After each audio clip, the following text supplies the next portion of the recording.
Why would this film get nominated for 16 Academy Awards? If you hadn't heard, Sinners, the action horror vampire movie, broke the record for the most Oscar nominations. But when I ask why, I'm not asking it as a rhetorical question. What separates this action horror vampire movie from all the others? I mean, lots of people love The Evil Dead, but nobody was talking about nominating it for Best Picture. I think there's a very specific answer to what elevates a picture like this beyond other stuff that you just consider genre films. You just ask yourself a very simple question. You can try this the next time you watch a horror movie. When you're watching the beginning part, before the monsters show up, ask yourself, would I keep watching this story even if no horror stuff happened?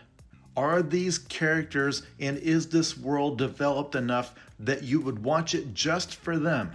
Sinners blows this out of the water because the vampires don't show up in this movie until almost an hour in.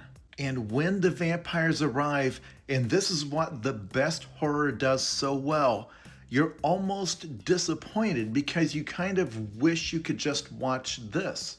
Like these characters, the story is being interrupted by the horror. Prior to that point, they have laid out this rich and incredibly fraught story about these twins who have a mysterious past. And they've come back home to try to turn an old sawmill into a nightclub. And they are having to reconnect with all of their families and friends and allies. They're getting opposition from the locals, maybe lethal opposition. There's all these barriers they have to overcome.